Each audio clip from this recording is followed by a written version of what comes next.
Primeira lista de aplicações. Verifique se as funções f e g são distintas. Olha só, se você pegar essa função, esse termo x² menos 2x mais 1, ele pode ser escrito como produto notável x menos 1 ao quadrado, certo? Repetindo o denominador. X menos 1 ao quadrado é a mesma coisa que x menos 1 vezes ele mesmo, certo? Então, agora a gente pode simplificar o termo aqui com esse. E a resposta, na verdade, a função f de x simplificada é o próprio x menos 1. Perceba que a função f de x é a mesma coisa que g de x. Olha lá. Elas são exatamente iguais, então não são distintas. Elas são iguais.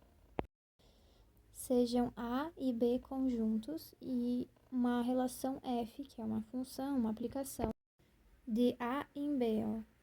Cartesiano a em b. Então, quem é o domínio é os valores do a.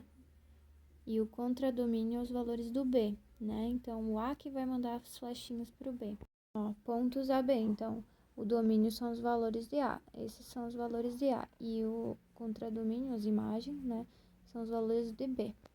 Então, aqui estão os balões. Domínio vai mandar flechas para lá, né? E aqui tem a funçãozinha f que nós queremos verificar se é de fato uma função. Se é de fato uma aplicação. Então, para cada valor de A que eu colocar aqui, né, os valores de B vão ser dados por A ao quadrado menos 1. Então, pegando o valor de A sendo 1, o B vai ficar como? Substituindo A por 1, B vai ser 1 ao quadrado é 1, menos 1, 0. Tem 0 no contradomínio? Tem, tá aqui. Então, o A, que é 1, que eu apliquei, leva uma flechinha lá no 0, ó, lá no 0. Temos que aplicar todos os valores que tem A, né? Porque uma função tem que ter todos os valores aqui se relacionando com alguém lá no contradomínio. Então, aplicando 2 no A. O B vai ficar como? Se o A é 2, o B vai ficar 2 ao quadrado menos 1. 2 ao quadrado é 4, 4 menos 1 é 3. Tem 3 no contradomínio? Tem.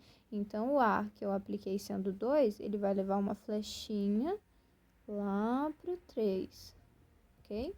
Aplicando os outros valores de A, 3, 4 e 5, vamos ver como que funciona o B. Se o A é 3, B vai ser 3 ao quadrado menos 1. 9 menos 1, né? Isso é 8. Tem 8 no contradomínio, então 3 está levando uma flechinha lá para o 8. Até agora parece ser função. Se eu aplicar 4 no A, né, que é um valor do domínio, o que acontece com o B? Fica 16 menos 1, que é 15. Tem 15 no contradomínio. 4 leva uma flecha para o 15. Quando eu aplico o A sendo 5, o que acontece com o B? B vai ser 5 ao quadrado, certo? 5 ao quadrado menos 1. 5 ao quadrado é 25, menos 1 dá 24. Tem 24 no contradomínio? Não tem. Então, isso quer dizer que o 5, né, que está aqui no domínio, não se relaciona com ninguém no contradomínio. E isso descarta isso aqui como uma função, uma aplicação. Por quê? Porque uma aplicação é função. E função, os valores do domínio devem todos se relacionar com alguém do contradomínio. Tá faltando esse cara se relacionar, porque aqui não tem um 24, só tem 20, tá? Ó, como o 5 não possui imagem no contradomínio B, vírgula, F não é uma aplicação. Em palavras informais, né, não é uma função. Não podem sobrar elementos aqui. Aqui está. Seja uma função definida assim, ó. O domínio é isso aqui. O domínio é definido assim. E o contradomínio é definido assim. E a função xy é definida como essa potência. O domínio é isso aqui. Esses valores aqui vão ser os valores possíveis para x, né? Que você vai botar aqui, ó. E esses valores aqui são os valores possíveis para y, que é os que tu pode botar aqui. Os valores de x, ele disse que podem ser os naturais, que são 0, 1, 2, 3, 4, são os inteiros, não, inteiros não, são os números exatos e positivos. Porém, como tem esse asterisco, isso está me dizendo que eu não posso usar o zero, que ele está excluindo o zero desse conjunto. Eu posso botar qualquer número natural ali no lugar do x, mas eu não posso botar o zero. Já no lugar do y, eu posso botar o zero e todos os números positivos, 1000 e tarari, tarará. E o contradomínio, que é a resposta, né, seria o z. Esse aqui são os naturais também, sem exceção. Ele está pedindo para a gente aplicar o ponto 0,2 na função. A função é aquela ali. Mas eu posso aplicar o ponto 0,2 nessa função? Não, porque o valor de x, acabamos de ver que ele não pode ser zero. Tem esse asterisco indicando que os valores de x para essa função não devem ser zero. Como que eu vou aplicar um ponto onde o x vale zero? Entendeu? Então, não tem como fazer essa aplicação. Escrevemos que ela não existe. E a aplicação do ponto 3,0 na função eu posso? Posso, ó. No lugar do x aqui, ó, eu posso colocar os naturais e 3 é natural. No lugar do y, ele está mandando que pode ser os naturais, 0 é natural. Logo, pegando a função e aplicando o ponto 3,0, como que funciona? No lugar do x estou colocando 3, no lugar do y estou colocando 0. Então, no lugar do x eu coloco 3, no lugar do y eu coloco 0. Qualquer coisa elevado na zero, a resposta é 1, né? Então, essa aplicação, a resposta é 1. Assim como a aplicação do ponto 3, 4. Da mesma maneira, eu vou colocar 3 no lugar do x e 4 no lugar do y. 3 no lugar do x, 4 no lugar do y. 3 vezes 3 vezes 3 vezes 3, né? 3 elevado na 4 é essa multiplicação. 3 vezes 3, 9. 3 vezes 3, 9. 8, 1, né? A resposta dessa aplicação, né, é 81. Imagem inversa. Quando aparecer f-1 e isso aqui, significa que ele quer saber quais são os possíveis pontos x e y, que quando colocados na função aqui, quando colocados aqui para aplicar, eles vão dar b. Então, essa resposta aqui vai ser b. Então, olha um exemplo, que é uma das questões. Isso aqui significa pedir quais pontos x, y, que quando a gente coloca na função, a resposta, né, o que está depois do igual, dá 16. Isso é uma questão de analisar. Então, pensa, quais pontos que a gente coloca aqui, que quando você faz esse cálculo, a resposta aqui dá 16. Olha, se eu usar o ponto 2 e 4, vamos testar. O 2 e o 4, quando eu coloco no lugar do x o 2 e o 4 no lugar do y, isso dá 16, né? Então, o ponto 2, 4, quando aplicado na função, a resposta deu 16. Então, esse ponto, ele vai fazer parte dessa imagem aqui, ó. Ele vai estar aqui, ó. 2 e 4 vai fazer parte desse f-1. Pensa em outra possibilidade. Você concorda que 4 elevado ao quadrado dá 16 também, né? Então, se o x for 4 e o y for 2, no lugar do x estou botando 4, no lugar do y estou botando 2. Isso também dá 16. Então, ponto 42, quando aplicado na função, a resposta dá 16. Esse ponto também vai pertencer a essa imagem, ó. Significa pedir quais pontos x, y que fazem parte da função e que dá 16. Que fazem a função dar 16. Então, o ponto 4 e 2 também, quando aplicado, dá 16. Tem outro, qual a possibilidade disso aqui dar 16? Se o x for 16 e o y for 1, tu concorda que isso vai dar 16? Então, eu vou pegar o ponto 16 e 1. Ó, 16 no lugar do x e y vai ser 1.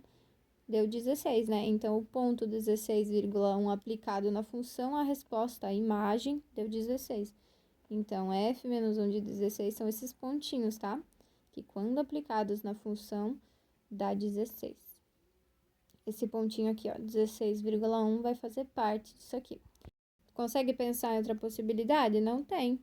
Então, ó, essas são as possibilidades. Sempre dá 16 usando esses pontos. É isso aí. Essa é a anotação corretinha, ó, é um conjunto formado por esses pontos. Se aparecer isso aqui é o quê? Ele tá querendo saber quais pontos que eu aplico na função que a resposta dá 625. Aqui é pensando, é uma potência. Se você pegar Se você pegar, no lugar do x nós colocarmos 25 e no lugar do y colocarmos 2, a função vai ficar 25 ao quadrado, né? Ó. E 25 ao quadrado é 625. Então, o ponto 25,2, quando aplicado na função, a resposta dá 625. Então, ele vai fazer parte dessa imagem inversa. Ó. Você escreve assim, ó, o ponto 25,2.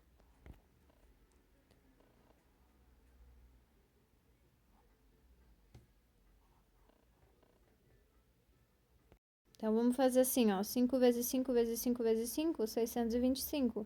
Então, 5 elevado na 4 também vai dar 625. Então, você vai usar o ponto 5, 4. Porque você vê que aqui é uma potência. Então, no lugar do x, eu estou botando 5 e no y, 4.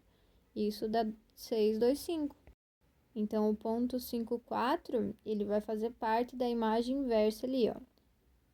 Certo? São os pontos que, quando colocados na função, dão 625. É isso que significa essa coisa. Tem outro, concorda? F de xy igual a x elevado a y. Se eu pegar o x sendo 625 e o y sendo 1, isso vai ficar 625 elevado na 1, certo? E isso vai dar 625. Então, esse ponto aqui também funciona, né? 625,1. Aqui é pensando, tá? Ó, com esses pontos aqui que eu peguei, né, que nem eu te mostrei, a resposta sempre dá 625. Então, eles formam essa imagem aqui, inversa. Ok? Vamos para a letra F. Se você vê isso aqui na prova, o que significa para fazer? Eu quero achar, sempre se faz essa pergunta, eu quero achar os pontos x, y, que quando eu boto na função f, a resposta dá 1. É isso que significa. Tu consegue lembrar daquela regrinha que qualquer número elevado na zero, a resposta é 1? Olha só, se, por exemplo, o meu x ele for 4 e o y for 0, aplicando na função, né, no lugar do x eu boto 4, no lugar do y eu boto 0, qualquer coisa elevado na zero é 1. Mas se o x for outro número, 9, e o y continua sendo 0, tá? Vai ficar 9 na zero, né? Concorda? Estou aplicando na função. Qualquer coisa elevado na zero é 1. E se o x for 111? Se o x for 111 e o y for 0. A função, ó, no lugar do x eu vou botar 111, no lugar do y eu vou botar 0. Qualquer coisa elevado na zero é 1. Então, o x ele pode variar quanto ele quiser, pode ser qualquer número, claro, desde que seja natural, positivo no caso, e não um zero, né? Mas o x aqui ele pode ser qualquer valor e o y, 0. Se eu usar o ponto sempre, se eu usar o ponto x, qualquer valor, e o y sendo 0, a função aqui vai ser x elevado na zero, né? Ó, x elevado na zero, aplica o x aqui e 0 no y.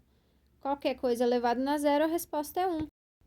Então, esses pontos aqui, onde x pode ser qualquer um desses números, vai ser a resposta. Tu entende? Porque o x ele pode variar. Quem tem que ser 0 é o y, porque qualquer coisa elevada na zero, a resposta vai ser 1, que é o que eu preciso. Eu preciso dos pontos que, quando colocados na função, a resposta dá 1. E esses são os pontos, onde x pode ser qualquer número ali. Logo, a imagem inversa do 1 vai ser o quê? Vai ser o conjunto formado pelos pontos x, y. x0, onde o x pertence aos naturais sem zero, né? Tá lá em cima na definição. Porque qualquer número que eu botar aqui, sendo o y 0, a resposta vai dar 1, né? Pela definição, qualquer coisa elevado na zero tem que dar 1. Tá, já tomei muito tempo aqui. Só que tem mais uma coisa. Tu consegue pensar na possibilidade também? Quando que pode dar 1 a resposta sendo uma potência aqui? Quando o x for 1. Concorda que 1 elevado em qualquer expoente dá 1, né? 1 elevado ao quadrado dá 1. 1 elevado no zero dá 1. 1 elevado na 11 dá 1. 1 elevado na 45 dá 1. Porque é 1 vezes 1 vezes 1. 1 vezes ele mesmo. Tantas vezes e tal. Então, se o x for 1 e o y for 45, por exemplo, vai ficar 1 na 45, né? Aplicando a função, tá vendo? Isso dá 1 a resposta. Se o x for 1 e o y for 2, como que fica a função? 1 ao quadrado, né? Dá 1 também.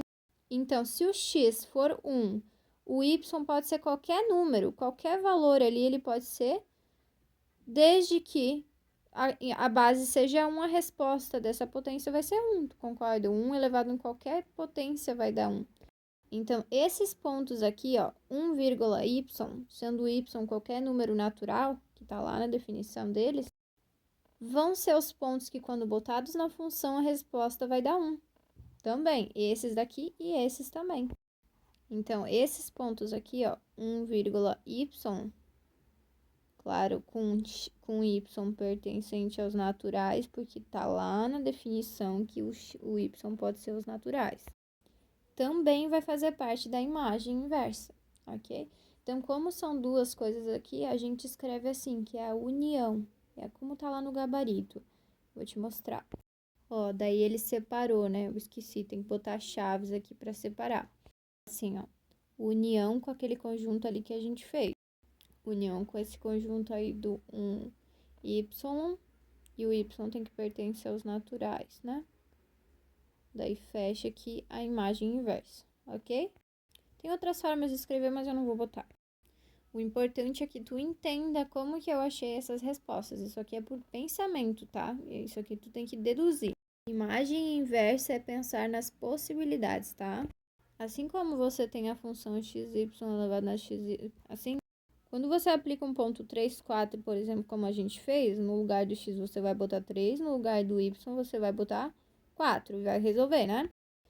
Aqui da mesma maneira, ele quer que você aplique o ponto 1a. Então, você vai pegar a função e você vai aplicar aqui o ponto 1a. No lugar do x, ele quer que você insira 1 e no lugar do y, ele quer que você insira a, que é um número natural. Pronto, aí está. Ok? E essa resposta vai dar quanto? Vai dar 1, concorda? Lembra que eu te falei? 1 elevado ao quadrado dá 1, porque o que é isso aqui? É 1 vezes 1, né? Isso dá 1. 1 elevado na 45 é 1 vezes ele mesmo, 45 vezes. 45 vezes. Eu não vou escrever 45. Então, isso aqui vai dar 1. 1 elevado a qualquer potência pode ser 1000. 1 elevado a qualquer potência, a resposta vai dar 1. Então, essa resposta dá 1. Portanto, o que tu vai colocar lá é que f de 1a é 1, o resultado. Bem simplesinho. F menos 1 de P, sendo que P é primo. Antes, a pergunta que você tem que se fazer quando você vê isso aqui é: quais pontos xy que, quando aplicados na função dada, a resposta dá o número P, sendo ele primo? Lembra que os números primos são esses daqui, tá? Então, nós estamos tentando achar os pontos xy que, quando colocados na função, a resposta dá números primos, que são esses caras aqui. Ó, concorda que para achar o 2, que é o primo, com potenciação, apenas o expoente 1 dá certo? Ó, 2 elevado na 1 dá 2, né? Então, se aqui o ponto for 2, 1, quando eu aplico aqui, fica 2 na 1, que dá 2. Então, a resposta, quando eu apliquei esse ponto, deu o número primo 2. Isso vai ser com todos os primos, né? 3 elevado na quanto aqui, ó? 3 elevado na quanto que vai dar o 3, que é primo, né? Usando o ponto 3,1, a resposta deu o número primo. Então, para a resposta da função ser um número primo, os pontos xy terão de ser pontos do tipo P1, ou seja, ó aqui no x são os primos, ó, são os próprios primos, e no lugar do y você bota 1. Então, para achar o 5 primo, ó, f de xy é igual a x na y. Se o primo aqui, o primo for 5, o y tem que ser 1, e daí fica 5 na 1, e dá o primo 5, né? Então, se eu botar qualquer número primo aqui, ó, qualquer número primo aqui, e o expoente for 1, o y for 1, aqui vai ficar p elevado na 1, que dá o p, né? Dá o primo. Se o primo for 17, 17 elevado na 1, 17. Aqui eu boto um primo, aqui eu boto 1, e aqui dá a resposta que eu preciso, que é um número primo. como pede na inversa. Acho que ficou um pouco confuso. O importante é que tu perceba que o x vai ter que ser o próprio número primo e o expoente vai ter que ser 1 para dar certo, tá? Para a resposta ser primo. Então, isso aqui que você vai botar, os pontos P1, vão ser aqueles que vão formar a imagem inversa de P. Ó, é isso aí. É uma questão de percepção, tá? Quais pontos xy que aplicados na função f, a resposta dá zero? Reescreve a função. Vamos lá. Que ponto que quando eu boto x aqui e elevo um expoente, daí dá zero. A resposta aqui dá zero. Bom, olha, pensa, se eu botar x sendo zero e o expoente 1, pode ser? Vai ficar 0 elevado na 1. E 0 elevado na 1 é 0. A resposta deu 0 como eu preciso. Então, esse ponto aqui já entra na resposta. Mas e se o x for 0 e o y for 15? Vai ficar x elevado na y, x elevado na y, né? Estou aplicando a função. Mas 0 elevado na 15 não é 0 vezes 0 vezes 0 vezes 0 vezes 0. 15 vezes e daí isso aqui é 0? Não, mas então qualquer expoente que eu colocar aqui pode ser um 1500, o expoente. Daí, quando aplicado na função aqui, ó, deixa eu apagar o resto aqui para você ver bem certinho. Quando eu aplicar esse ponto na função, por exemplo, ó, x elevado na y, 0 elevado na 1500 é ele vezes ele mesmo 1500 vezes. E 0 vezes 0 sempre vai dar 0, tu entende? Então, qualquer expoente natural, porque ele disse que tem que ser natural, qualquer expoente que eu colocar aqui, a resposta vai dar 0, entende? Sendo que o x é 0. Se a gente botar o x sendo 0, ó, tá vendo? E o y como y mesmo, a resposta sempre vai dar 0, tu entende? Que é o que a gente precisa. Então, os pontos que fazem a função dar 0 são esses, exatamente esses, sendo que o y pode variar, tu entende? Nós estamos generalizando. Então, a imagem inversa aqui vai ser o conjunto dos pontos 0 e y, onde o y tem que ser um número natural. Está lá na definição que ele tem que os números do y têm que ser naturais, ó. Compreendido? Lembrando que aqui ele não vai poder ser o 0, tá? Ele vai ter que ser diferente de 0. Esqueci de falar isso, ó. O y ele não pode ser 0. Aqui não vai poder ser 0, por quê? Porque se o x for 0 e o y for 0, olha como que fica, 0 elevado na 0, que é uma indeterminação. Então, você bota aqui que não pode usar 0 aqui na sua resposta, né? Acho que deu para entender, né? Pagar toda escrita. Isso. Considere as seguintes funções dos reais para os reais. Quais são injetoras e quais são sobrejetoras, né? Lembrando que aqui você não tem, você tem que provar elas com letras, tá? Genericamente. Para provar que é injetora, você faz assim. Injetora, nós temos que pegar um valor de x, aplicar na função. Não, dois valores de x que são diferentes. E quando a gente aplicar eles na função, as respostas, quando a gente aplicar esses valores na função, ou seja, a gente fizer a aplicação do x1 na função e a aplicação do x2 na função, essas imagens também têm que ser diferentes, né? Tenho dois valores diferentes. Quando aplicados nas funções, as imagens têm que ser diferentes também. O problema aqui é que eu pego dois valores diferentes de x, né, do domínio, porém, aonde que eu vou aplicar, sendo que a função y aqui, né, a f de x é 3. Não tem um x aqui para mim aplicar como essa, tá vendo? Não tem um lugar de x para mim aplicar isso aqui. Então, é que é uma função constante, né? Então, não tem o que eu fazer. Ó, isso aqui é a mesma coisa. Deixa eu explicar novamente. Isso aqui é a mesma coisa que f de x igual a 3. Quando eu aplicar f de x1, ó, f de x1, a resposta vai continuar sendo o 3. Não tem x aqui para me aplicar, não tem lugar para me botar o x1. Então, a resposta desse aqui vai ser 3. Mesmo que esse seja diferente desse, a resposta vai ser 3. E a resposta da aplicação do x2 lá vai ser o quê? Vai ser 3 também, porque não tem um lugar para mim substituir, ó. A aplicação de um outro valor que é distinto do primeiro porém a resposta da função vai ser 3 também, entende? Não tem um lugarzinho para mim substituir. Então, 3 é diferente de 3? Não, então você conclui que ela não é injetora.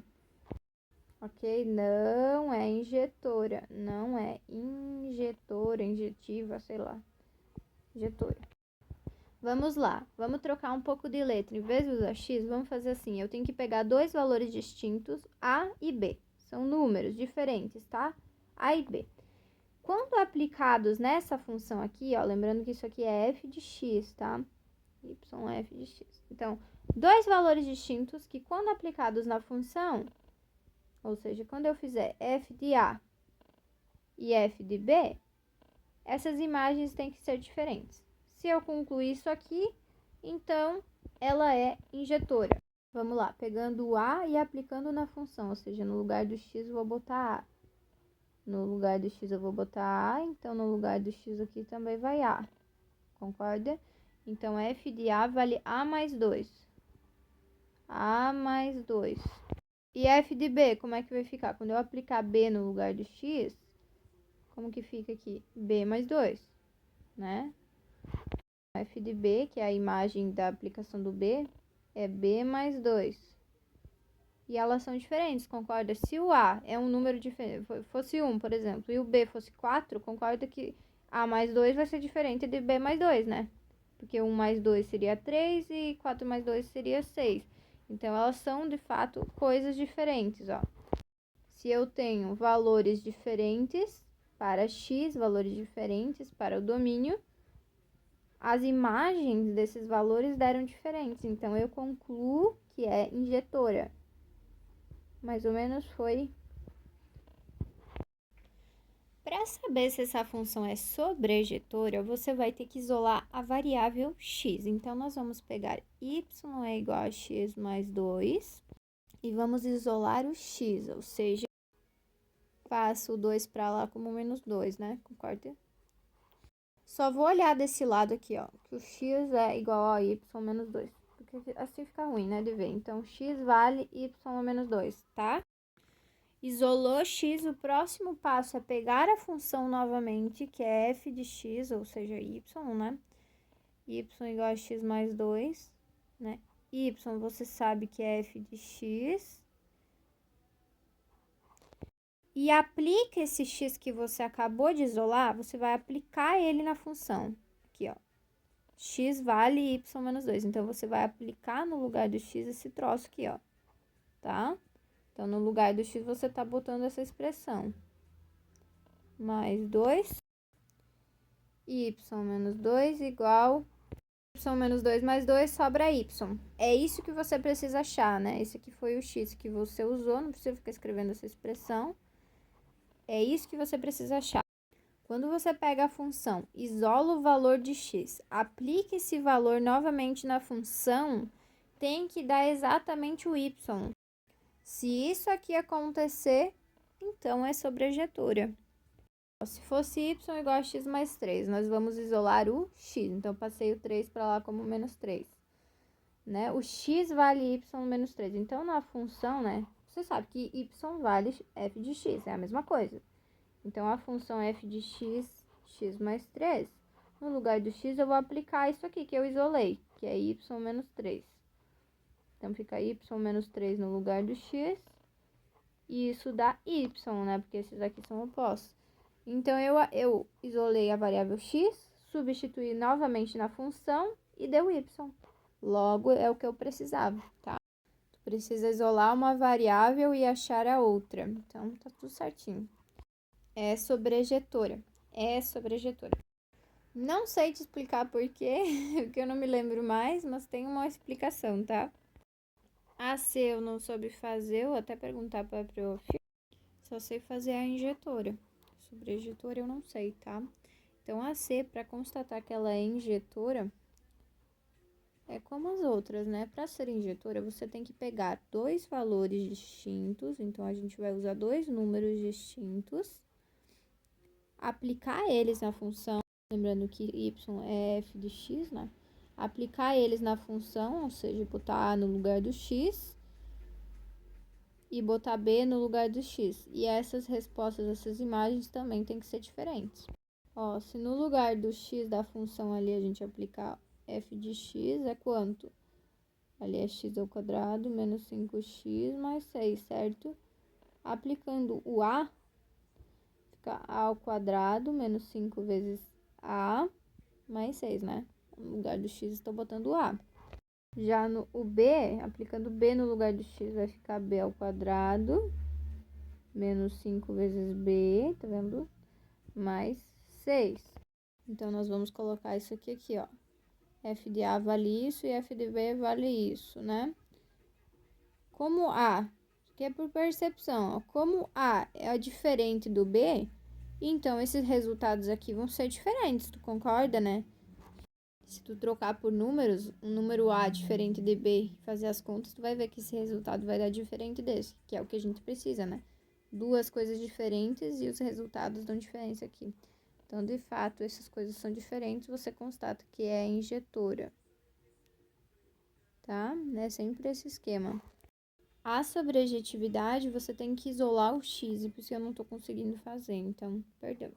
Depois eu vou dar uma estudada. Vamos lá, vamos botar dois valores diferentes na função, aqui no x. Vamos escrever isso aqui como f de x. Atrapalha escrever como y. Escreve como f de x. É uma função. Dois valores diferentes para colocar na função. E quando colocados na função, né, no lugar do x, nós vamos botar esses números. As respostas, as imagens têm que dar diferente. Daí vai ser injetor. Então, vamos aplicar o a. Aplicando o a na função ali, vai ficar 2 elevado em a. Aplicando o b, fica 2 elevado na b. Então, esse aqui ficou 2 na a. Né? Aqui, ó. A diferente de b, 2 na a. E aqui ficou 2 na b. Né? Tá aqui, ó. Tu concorda comigo, ó? Trocando por números. Se a for 1 e b for 4, ó, 1 diferente de 4, né?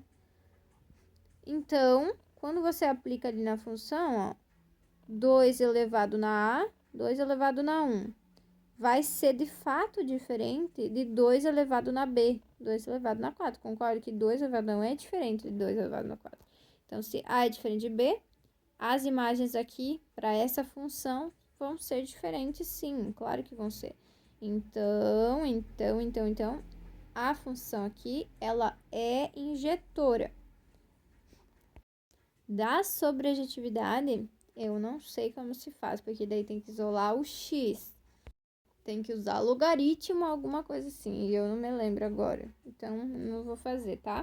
Função f de x ao cubo, olha lá, ó, y igual a x ao cubo. Eu vou pegar dois valores distintos, vou aplicar eles na função, ou seja, eu vou fazer f de a e f de b, e as respostas têm que dar diferente. Então, eu vou pegar dois valores distintos. F de a nessa função, como é que ficaria? F de a, botando a no lugar do x, vai ficar a ao cubo. E f de b, botando b no lugar do x, fica b ao cubo. Então, a resposta disso aqui é a ao cubo, né? Ó, tá ali, ó. Diferente de b ao cubo?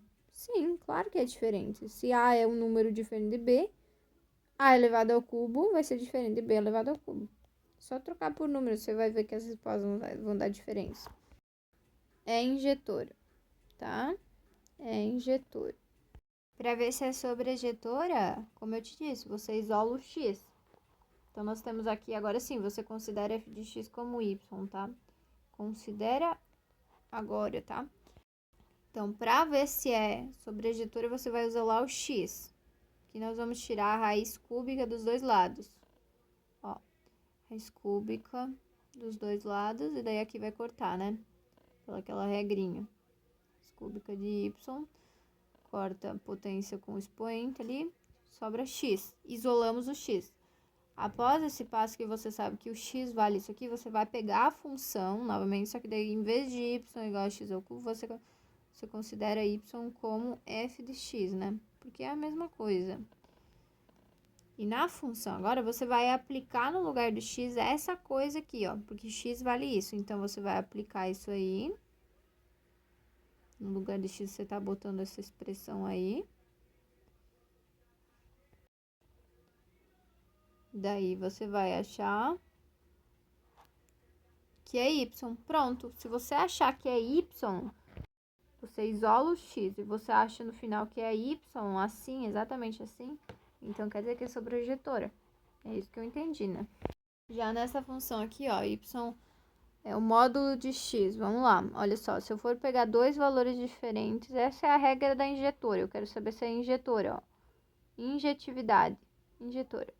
Pego dois valores diferentes para botar no x e aplico eles na função. Essas respostas têm que dar diferentes. Então, vamos lá. Pega dois valorzinhos, faz f de a. Então, aqui, lembrando que é f de x aqui, tá? Tem que ver isso aí. Aplicando a na função, f de a vai ser, ó, aplicando a no lugar do x, vai ser módulo de a. Módulo de a. Você sabe que vai dar módulo de b aqui, né? Aplicando b na função, vai dar módulo... Opa! Módulo de b. Preste atenção. Se, por exemplo, no a, eu escolhesse números diferentes, tá? Se eu escolhesse 1 e o b fosse menos 1, eu teria, né, a aplicação do a seria módulo de 1 aqui, concorda? E aqui seria módulo de menos 1. Só que essas respostas aqui, módulo de 1 é 1 e módulo de menos 1 também é 1. As respostas eram iguais, não deram diferentes, como a gente precisava. Então, para números distintos que são opostos, já não funciona, entendeu? E aqui ele disse aqui, ó, que podia ser de reais em reais. Então, os valores aqui poderiam ser quaisquer. Para os opostos, não funciona. Então, não é injetora. Não é injetora, ok? Para o restante ia funcionar. Olha, se o A fosse 2 e o B fosse 5, são números distintos. Daí ficava módulo de 2, né? Que é diferente do módulo de 5. Porém, para os opostos nunca vai funcionar, né? Se for 2, que é diferente de menos 2, né? Mas o módulo do 2 não é diferente do módulo de menos 2. Deu para entender, né? Olha lá. G é y igual a seno de x. Lembra que isso aqui é a mesma coisa que f de x, tá? Ok? Para ver se é injetora. Se é injetora. Pego dois valores distintos, sempre escreve. Dois valores distintos e quando eu aplico eles na função, tem que dar respostas diferentes também. Então, eu vou pegar dois valores distintos aqui e quando eu aplico a na função aqui, como que fica? Aplicando a na função, fica seno de a. Né? No lugar do x, estou botando a. Quando eu aplico b na função, como eu preciso ali, fica seno de b. Concorda? F de a eu constatei que deu seno de a. E f de b eu constatei que deu seno de b. Seno de b. Tá. No caso que não são reais, né? Na verdade, que são argumentos que são ângulos. Como se fosse 30 graus, né? 30 graus e aqui 60 graus. São ângulos diferentes. Quando eu aplico eles na função, o seno de 30 graus, concorda que vai ser, com certeza, vai ser diferente do seno dos 60 graus. Concorda? Então, se eu escolher ângulos aqui diferentes, as respostas vão dar diferentes. Mesmo que a gente fizesse com ângulos opostos, tipo 30 graus e o menos 30 graus. Menos 30 graus. O seno de 30 graus, é que ficar trocando de cor aqui é complicado. 30 graus, ele vai ser diferente do seno de menos 30 graus, tá? Se fosse cosseno, não ia ser, mas sempre vai dar diferente para quaisquer reais que a gente escolher, um diferente do outro aqui, as imagens vão ser diferentes. Então, é injetora, você escreve assim, ó, é injetora.